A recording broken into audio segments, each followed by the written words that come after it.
প্রথমেই দেখো এই বেগুন গাছ, এই অর্ধমরা বেগুন গাছ থেকে কিভাবে এই রকম বেগুন গাছ তৈরি করলাম, আর কি করে এই বেগুন গাছে এত পরিমাণ বাম্পার ফলন নিয়ে আসলাম, সেটাই তোমাদের সাথে আজকে শেয়ার করব। তো চলো আজকে বেগুন গাছে কি পরিমাণ বেগুন হয়েছে, ওই যে প্রথমে যেটা দেখলে সেই রকম সেই জায়গা থেকে এই জায়গায় এসে কি পরিমাণ ফলন এসছে সেটা আগে তোমাদের সাথে শেয়ার করি, তোমাদেরকে এক এক করে দেখাই। এই যে একটা বেগুন গাছ, এই বেগুন গাছে কি পরিমাণ কটা বেগুন হয়েছে তোমরা একবার দেখো।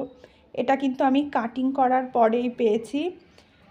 আমি এক এক করে তোমাদেরকে সব বেগুনগুলো দেখাই। এই গাছটায় কত পরিমাণ বেগুন হয়েছে তোমরা গুনতে থাকো, গুনে কমেন্টে জানাবে এই গাছটায় কটা বেগুন ধরেছে টোটাল। এই যে প্রত্যেকটা ডগায় কিন্তু বেগুন ধরে আছে, ফুল জালি তো আছেই, কোনোটায় ফুল ফুটে আছে, কোনোটা কদিন পরে ফুটবে, কুড়ি হয়ে আছে।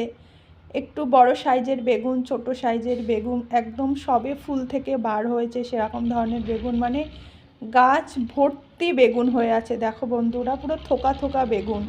এই জায়গাটায় দুটো বেগুন একসাথে দেখা যাচ্ছে, তার পাশে এই একটা মাঝারি সাইজের বেগুন। এই যে এখানে সবে মাত্র একটা ফুল থেকে বার হয়েছে। এই দেখো এখানে ডগায় ফুলের কড়ি হয়ে আছে, এখানে ফুল ফুটেছে, এর নিচেই দেখো আর একটা ফুল ফুটেছে। মানে সব ধরনের, এই নয় যে এক চালান বেগুন এসছে তারপরে গাছে আর ফুল জালি নেই, গাছে বেগুন হতেই আছে, ছোট বড় ফুল ফুটছে, ফুলের কড়ি আছে প্রচুর। এই যে এখানে আর একটা বেগুন গাছ দেখো, আমার ঘরের সাইডেই প্রথম বেগুন গাছ এটা, মানে লাইনের প্রথম বেগুন গাছ। ওপরে একটা বেগুন আছে দেখলে, তার নিচেই আর একটা বেগুন হয়ে আছে। এই যে ওপরের ডগায় আর একটা ছোট্ট কড়ি হয়ে আছে, মানে ফুল ফুটে সবে বেগুন কুড়ি হয়ে বার হচ্ছে। এই যে তার ওপরে আর একটা বেগুন ছোট্ট একেবারে ফুল থেকে সবে বার হয়েছে। এই দেখো এই ডগায় কিন্তু ফুলের কড়ি, এইগুলো কদিন পরেই ফুটবে। এই যে এখানে ফুলটা ফুটে আছে। এই দেখো এই গাছটার নিচের বেগুন দেখলে তো তোমরা অবাক হয়ে যাবে। চলো আগে তোমাদেরকে ওপরের বেগুনগুলো দেখিয়ে নিই, চলো এবার নিচেটা দেখাই। দেখো এই গাছটার নিচেই বন্ধুরা দুটো পর পর একেবারে মাটির ওপর থেকে বেগুন হওয়া শুরু হয়েছে। দেখো কাটিং করার পরেই কিন্তু এটা সম্ভব, নয়তো কখনো মনে হয় না হবে। আমার তো প্রথমে হয়নি, এরকম কাটিং করার পরে এই রকম ফলন আমি পাচ্ছি। তোমরা দেখতেই পাচ্ছ পরপর একেবারে দুটো জমকা বেগুনের মতো হয়ে আছে। নিচেরটা কিন্তু তোলার মতো হয়ে গেছে, ওপরেরটা এখনও মোটা হবে। এই যে তার ওপরেই কিন্তু আর একটা বেগুন হয়ে আছে মিডিয়াম সাইজের, আর এটা তো প্রথমেই দেখিয়েছি এই গাছটার। এই যে বেগুন গাছটা ওপর থেকে দেখাচ্ছি, তার পাশে আর একটা বেগুন গাছ দেখো বন্ধুরা কি পরিমাণ ফুল ফুটে আছে, চারিদিকে ফুল ফুটে আছে। আর এই গাছে কিন্তু দুটো বেগুন হয়েছে, এই যে একটা আর এই যে একটা। এটা পাতার ওই সাইডে রয়েছে, আমি গাছের পাশে যেতে পারছি না কারণ আমার চারিদিকে গাছ লাগানো ছোট বড়। আমি দূর থেকেই হাত লম্বা করে ক্যামেরাটা করছি, সেই জন্য এরকম ক্যামেরাটা নড়ছে। চলো এবার রাস্তার ধারে চলে যাওয়া যাক। এই যে এই দুটো গাছে কি ভুল করেছি জানো আমি, ওই গাছগুলো যে বেগুন দেখলে, ওই গাছগুলো যেই সময় কাটিং করেছিলাম এই গাছ দুটো আমি সেই সময় কাটিং করিনি, সেই জন্য প্রথম গাছটাতে এখনও বেগুন হয়নি, কিন্তু ডগা উঠেছে খুব সুন্দর, ডগায় জালিও আছে, ফুলের ফুটবে কদিনের ভিতরে। আর এই যে একটা ছোট্ট গাছ দেখছো, এই গাছটার নিচেই কি সুন্দর দুটো বেগুন ধরেছে, চলো তোমাদেরকে আমি ঘুরে গিয়ে দেখাই।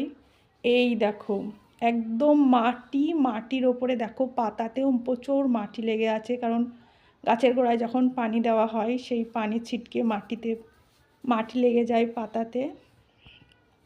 এই দেখো দুটো বেগুন, ফোনটা দূরে ধরলাম, দুটো বেগুন একসাথে দেখা যাচ্ছে, একটা একটু বড় একটু ছোট।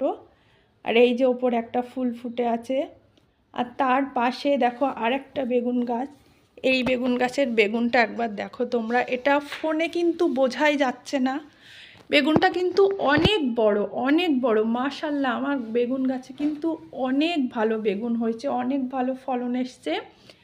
আর এই দেখো গাছটা প্রচণ্ড ডগা, গাছে কিন্তু প্রচুর ডগা, গাছে যত বেশি ডগা হবে তত কিন্তু ফুল জালি আসবে, তত বেগুন হবে।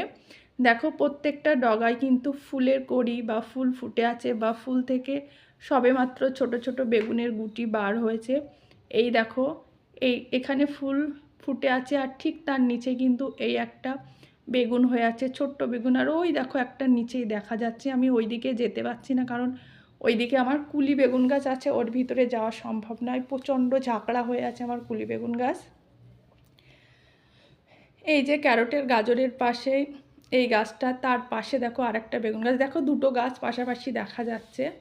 এই দেখো এই একটা বেগুন গাছ, তার নিচে একটা বড় বেগুন হয়ে আছে। প্রথমে উপরেই দেখাই তোমাদেরকে, দেখো গাছের ডগাগুলো কত সুন্দর, আর সব ডগায় কিন্তু ফুলের কড়ি। আর এটা কিন্তু কাঁটা আলা বেগুন, প্রত্যেকটা ডগায় দেখতে পাচ্ছ কাঁটা আছে, এমনকি বেগুনের বটাতেও কাঁটা আছে। আর এই যে ছোট ছোট পাতা দেখছো, এইগুলো পুরো ঝাড় হয়ে আছে, এগুলো আমার কুলি বেগুন গাছ। এতেও কিন্তু প্রচুর বেগুন হয়েছে, এতেও প্রচুর বেগুন হয়েছে। চলো এবার তোমাদেরকে আমি দেখাই কিভাবে এই রকম ফলন তোমরা পাবে। প্রথমে দেখো এই গাছগুলো কিন্তু প্রচণ্ড বুড়ো হয়ে গেছিলো, গাছে কোনো ফুল ফল কিছুই আসছিল না। প্রথমে হয়েছিল, তারপরে গাছ তো এক সময় বুড়োই হয়ে যায়। তারপরে কি করবে তোমরা, গাছের যত ডগা আছে সবগুলো কেটে দেবে, সব পুরো ডাঁটা রেখে দেবে। এবার সেই তোমরা দেখতেই পাচ্ছ সেই ডাঁটা থেকে শাখা পোশাকা পাতা গজাবে, আর সেটা এক সময়ের পরে গিয়ে এই রকম হবে। গাছের ডালপালা কাটার পরে কি করবে তোমরা, পানি দেবে গাছের গোড়ায়, নিয়মিত পানি দেবে, আর তাতে সার দেবে। যারা জৈব সার ব্যবহার করো তারা জৈব সার দেবে, যাদের জৈব সার সম্ভব নয় বা হাতের কাছে নেই তারা বাজার থেকে কিনে নিয়ে এসে সার দেবে। একবার তোমাদের বেগুন গাছেও বাম্পার ফলন পাবে। তো আজকের মতো টাটা।